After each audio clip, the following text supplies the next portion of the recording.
Interestingly enough, we have string compare and string copy. Remember 201, we said never use those ever again in your entire life. There are far more problems with XV6 than the fact that it uses string copy. Okay? Far, far, far more. Okay, but this is the source code to our C library. It's not very big at all. Okay? Please don't add to this. If you think you need to add stuff to it, get hold of us. We'll tell you how to work around it. A couple of things. Printf is in the C library, but it's not in this file because it has quite a bit of code. It's in its own file. Please do not modify printf. You will be opening up a can of worms that will haunt you until at least your 30th birthday. Even those of you who are over 30, you'll have to go through reincarnation. Okay? And trust me, I'm on my 3rd reincarnation because of printf. I modified it. It's just not worth it. Okay. Now, what about, you know when you compile your program, it links you to the C library? How does that actually occur? Well, it turns out there's an assembly routine, assembly file called usys.s. And what this does is it's full of macros. These are just macros. Okay? And it turns out they're built with a pound define. So these are preprocessor macros that the C preprocessor does for us. It's going to go off into syscall_h, remember that file we just talked about? And it's going to say, hey, do this macro on fork. And that define says, hey, we've got this thing, syscall of name. And that's what our parameter is, right here. Syscall of name. And it's going to create a global symbol in assembly, which just says it's available to the entire kernel. It's available to whoever links to us. Then it's going to put name : which is just a label, right? So it'll be fork : And remember how the name of a function is just its address in memory? Remember that from 201?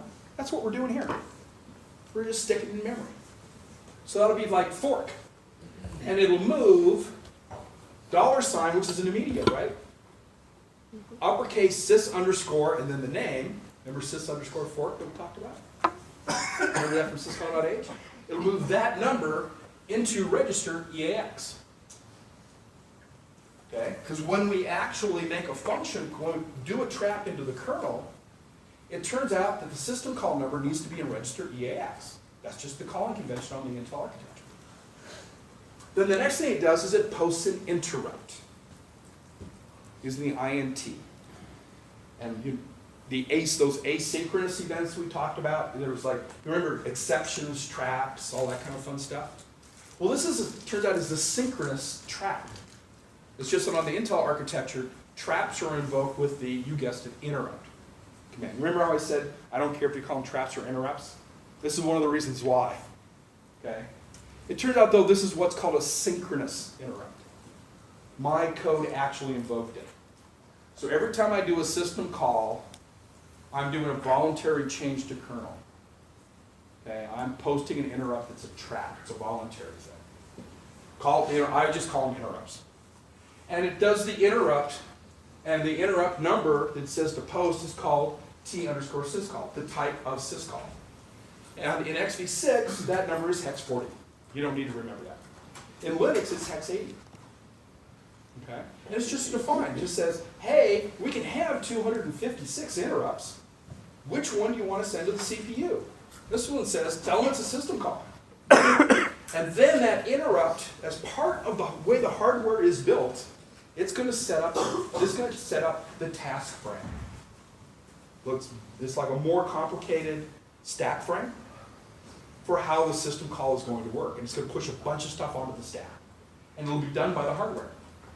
We don't have any code that really does that. We have some code that then adds some more stuff to it. Okay? But that interrupt will cause the CPU to push some stuff onto the stack, onto the user stack, so we can get back here. Okay, when we hit IRET, that's how you return from an interrupt, is IRET, not RET. And then it'll change mode to kernel. And then it'll put some stuff, then once we're in there, it calls our code, we put some stuff on the kernel stack, because in kernel mode, you no longer have, you no longer are using directly the user stack. We separate them for security purposes.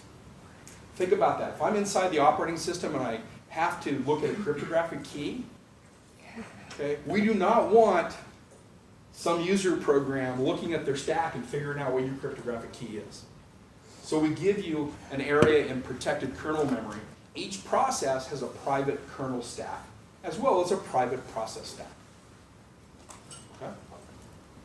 And it's not clear when you're reading the code that it happens, and that's because the CPU does all the magic for you. Okay? It's just all of a sudden, the rug's been pulled out. We'll take a look later on in the term at some of the code that does that, and I'll show you how it works. Okay. So as soon as we do that interrupt, we're gone. We're not in the user code anymore. We are now in the operating system. Eventually, we will return from interrupt. And we will return to the very next line, which is a return. So this is, you might notice that this is just a function call, isn't it? That's all we're doing. We're building a function call dynamically and dispatching it. Okay? When this gets fleshed out, these define will be spread out once it's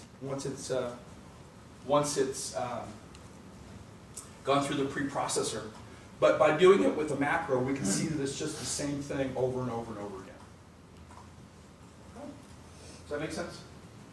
Now, if you want to see what it looks like when after it's compiled, all the code that we compile in this class, when you're done, there should be that file name .asm. And that's when we created the .o file, the unlinked object code, we disassemble it for you. So you can see exactly what it looks like. Most of it's going to sit in kernel.asm. That's the operating system once it's all been compiled together. But you should be able to find usys.asm and see what it really looks like in all its ugly, ugly, ugly glory. Okay? You don't have to write assembly code in this class. Please don't write assembly code in this class. But we have to know what's going on with it. Okay, for debugging purposes. Just comfortable with that?